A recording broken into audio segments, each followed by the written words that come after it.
लहसुन जो है वो सर्वाधिक मात्रा में पाया जाता है, इसीलिए इसे एक जिला एक उत्पाद के अंतर्गत भी लिया गया है। और यहाँ पर ही लहसुन पार्क भी निर्मित हुआ है। लिंगानुपात आप जानते ही हैं, 1000 पुरुषों पर कितनी महिलाएं उपस्थित है, उसे लिंगानुपात कहते हैं। छोड़ फाड़ के अंतर्गत ऐसा होता है कि जो चमड़े को एक लकड़ी के सहारे से बांधा जाता है और उसे गायों के सींग के द्वारा वह चमड़े को फाड़ती है।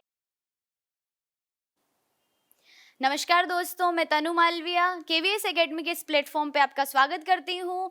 और प्रदेश यात्रा नामक हमारी श्रृंखला में आज का विषय होगा मंदसौर, जिसे दशपुर भी कहते हैं, जो कि मंदोदरी का मायका भी रहा है, जिसे हम आज देखेंगे।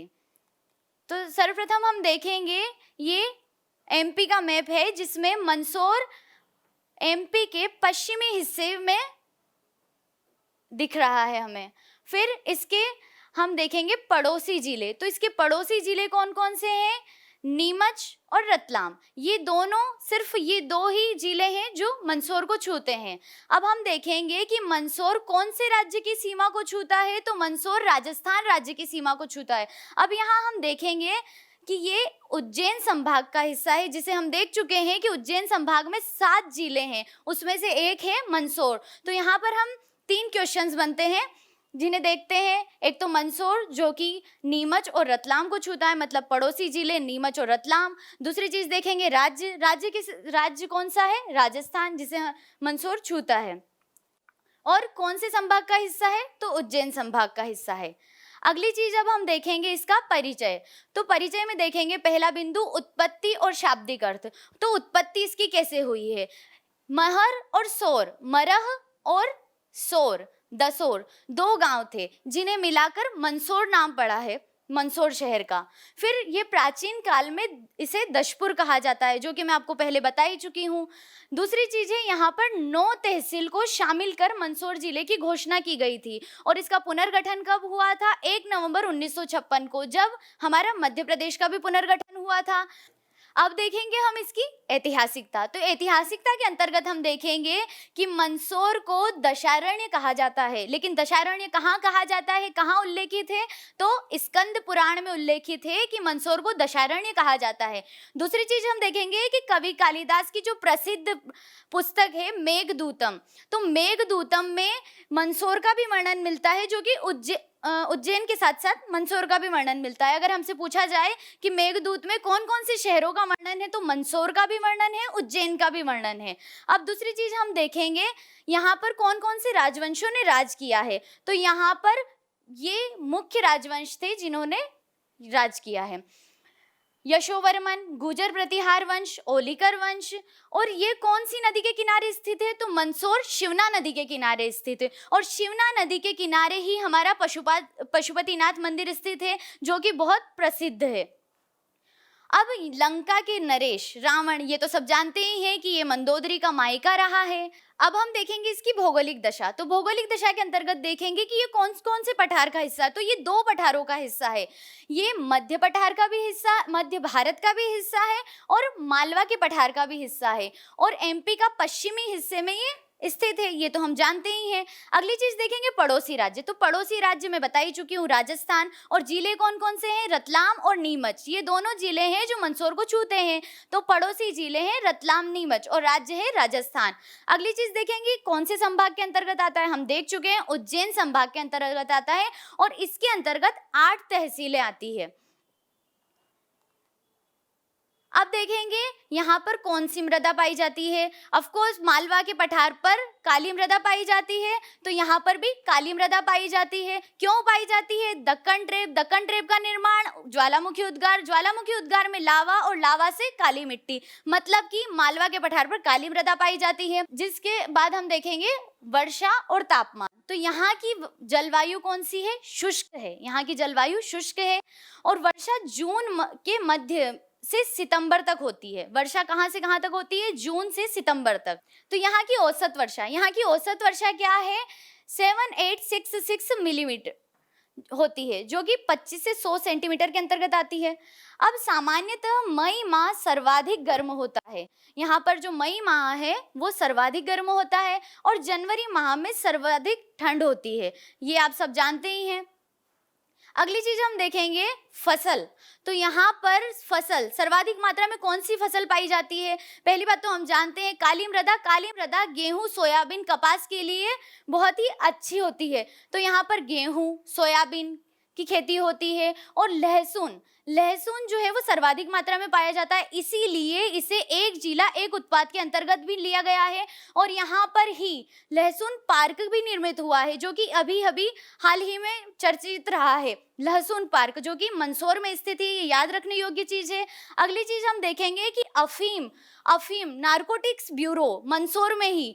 तो ये मंदसौर में ही अफीम भी सर्वाधिक मात्रा में होती है, जो कि नीमच में भी होती है, आप देख ही चुके हैं।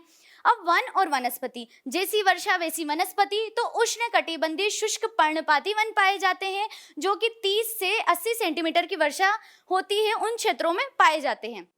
अब दूसरी चीज वनस्पति, पलाश, हर्रा, शीशम, ये इस प्रकार की वनस्पति यहाँ पाई जाती है। दूसरी चीज देखेंगे जीव। तो जीव के अंतर्गत कौन कौन से जीव पाए जाते हैं? तेंदुआ, चीतल, चिकारा, नीलगाय, जल पक्षी पाए जाते हैं यहाँ पर। तो अब हम देखेंगे यहाँ की नदी व नदी घाटी परियोजनाएं। तो यहाँ पर कौन कौन सी परियोजनाएं हैं? सबसे पहली है गांधी सागर डैम, जो कि 1960 में शुरू हुआ था, जिसका उद्घाटन जवाहरलाल नेहरू ने किया था। और इसकी क्षमता कितनी है? 115 मेगावाट, विद्युत उत्पादन क्षमता 115 मेगावाट। अब रेतम नदी भी चंबल नदी के साथ साथ रेतम नदी भी यहाँ भी होकर गुजरती है, जिस पर कोटा बैराज बांध है, जिसे जवाहर सागर बांध भी कहते हैं। अब अगली चीज देखेंगे चंबल घाटी परियोजना। चंबल घाटी परियोजना 1953 व 54 से संचालित है यहाँ पर। अब यहाँ पर कौन कौन से जगह हैं जहाँ पर परियोजनाएं प्रस्तावित है? तो उसमें कौन कौन सी जगह हैं? चल्दू, भानपुरा, गरोट, शामगढ़, सुवासरा, ये भानपुरा है। तो यहाँ पर चल्दू, भानपुरा, गरोट, शामगढ़, सुवासरा में परियोजना प्रस्तावित है। अगली चीज देखेंगे खनिज और उद्योग। खनिज और उद्योग कौन कौन से हैं यहाँ पर? तो अभ्रक के भंडार यहाँ पाए जाते हैं। स्लेट उत्पादन में मध्य प्रदेश का प्रथम स्थान है। और स्लेट कहाँ पर उत्पादित होती है? स्लेट उद्योग कहाँ पर है? मंदसौर में स्लेट उद्योग है, जो भारत का प्रथम स्लेट कारखाना 1955 में खेड़ा खदान में खुला था। ये याद रखने योग्य चीज है कि स्लेट उत्पादन में मध्य प्रदेश का कौन सा स्थान है? प्रथम स्थान है। और जो कि स्लेट उद्योग कहाँ पर स्थित है? मंदसौर में स्थित है, भारत का प्रथम स्लेट उद्योग। अगली चीज देखेंगे जलप्रपात। तो यहाँ के कौन कौन से प्रसिद्ध जलप्रपात है? ताखाजी, गिड़ियाखो और हिंगोरिया, ये यहाँ के प्रसिद्ध जलप्रपात हैं।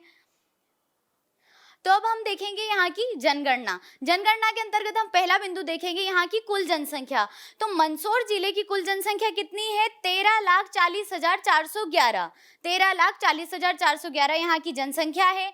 और यहाँ का लिंगानुपात कितना है? 954 यहाँ का लिंगानुपात है। और लिंगानुपात आप जानते ही हैं, 1000 पुरुषों पर कितनी महिलाएं उपस्थित है, उसे लिंगानुपात कहते हैं। 954 यहाँ का लिंगानुपात है। अगली चीज देखेंगे घनत्व। तो यहाँ का घनत्व क्या है?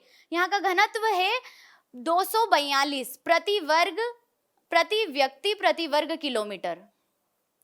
ये यहाँ का घनत्व है। और घनत्व किसे कहते हैं? कि प्रति वर्ग किलोमीटर में कितने लोग उपस्थित हैं, उसे यहाँ का घनत्व कहेंगे। तो घनत्व कितना है? 242 प्रति व्यक्ति प्रति वर्ग किलोमीटर। अब अगली चीज हम देखेंगे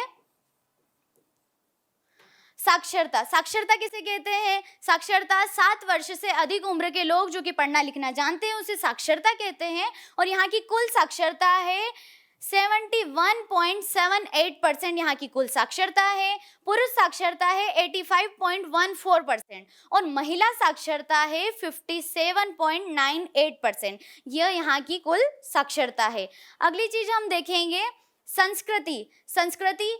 यहाँ पर जनजाति, भील जनजाति यहाँ पर पाई जाती है, जो कि राजस्थान में भी पाई जाती है। और राजस्थान से हमारा मंदसौर लगा हुआ है, तो इसलिए यहाँ पर भील जनजाति भी पाई जाती है। बोलियाँ, यहाँ की सबसे प्रचलित बोली है मालवी, जो कि कौन कौन सी? राजस्थानी और हिंदी दोनों का मिश्रण है मालवी बोली। यहाँ पर मेला लगता है पशुपतिनाथ जी का मेला। और पशुपतिनाथ जी का यहाँ पर मंदिर भी है, जो कि बहुत प्रसिद्ध है। और उसी के कारण यहाँ पर पशुपतिनाथ मेला भी लगता है, जो कि नवंबर में नगर पालिका के द्वारा लगाया जाता है। इसका प्रबंधन कौन देखता है? वहाँ की नगर पालिका। नवंबर माह में। अगली चीज देखेंगे हम यहाँ के पर्यटन स्थल। तो यहाँ पर कई पर्यटन स्थल है जो कि बहुत प्रसिद्ध हैं। पशुपतिनाथ मंदिर, मंदसौर का किला, गांधी सागर अभ्यारण्य, भानपुरा संग्रहालय, हिंगलाजगढ़ का किला, चतुर्भुज नाथ मंदिर, तालछा माता मंदिर, धर्मराजेश्वर, कोटेश्वर महादेव मंदिर, हिंगोरिया जलप्रपात और धमनार की गुफाएं, ये सब यहाँ पर पर्यटन स्थल है। अगली चीज है यहाँ का प्रमुख पर्व। प्रमुख पर्व कौन सा है? छोड़ फाड़ कार्यक्रम, जो कि दिवाली के दूसरे दिन मनाया जाता है। अब इसके अंतर्गत क्या होता है? छोड़ फाड़ के अंतर्गत ऐसा होता है कि जो चमड़े को एक लकड़ी के सहारे से बांधा जाता है और उसे गायों के सींग के द्वारा वह चमड़े को फाड़ती है। मतलब इसके अंतर्गत ये छोड़ फाड़ कार्यक्रम जो है ये बहुत प्रसिद्ध है और बहुत ही लोग जो है इसे देखने आते हैं वहां पर। तो ये वहां का प्रमुख पर्व है। अगली चीज है राजनीतिक परिदृश्य में हम देखेंगे कि यहाँ का विधायक कौन है और विधानसभा सीट। तो यहाँ पर विधायक हैं यशपाल सिंह जी सिसोदिया जो कि बीजेपी के सदस्य हैं, और अगले हैं यहाँ के सांसद सुधीर गुप्ता जी जो कि बीजेपी के सदस्य हैं। अगली चीज हम देखेंगे व्यक्तित्व में पहला बिंदु मनु भंडारी जो कि एक लेखिका है, साहित्यकार हैं। दूसरी चीज है वाजिद खान जो कि आयरन व नेल आर्ट में प्रसिद्ध हैं। दूसरी चीज सुंदरलाल पटवार जिनके समय में राष्ट्रपति शासन लगा था हमारे यहाँ पर, जो कि एक बार नहीं 3 बार मुख्यमंत्री रहे हैं हमारे एमपी के। अगली चीज देखेंगे अन्य तथ्य के अंतर्गत हम देखेंगे मध्य प्रदेश का पहला उद्यानिकी महाविद्यालय भी मंदसौर में स्थित है। प्रदेश का पहला व एकमात्र उद्यान महाविद्यालय कहाँ पर है? मंदसौर के अंतर्गत ही आता है। पत्र पत्रिका, यहाँ से कौन कौन सी पत्र पत्रिकाएं प्रकाशित हुई है? तो दशपुर दर्शन, कीर्तिमान और ध्वज यहाँ की प्रमुख पत्र पत्रिकाएं हैं। धन्यवाद दोस्तों, मैं आशा करती हूँ कि आपको मेरा आज का ये प्रयास पसंद आया होगा, और इस लेक्चर के PDF नोट्स प्राप्त करने के लिए आप KVS एकेडमी के टेलीग्राम ग्रुप से जुड़ सकते हैं जिसकी जानकारी नीचे दी गई हुई है। धन्यवाद।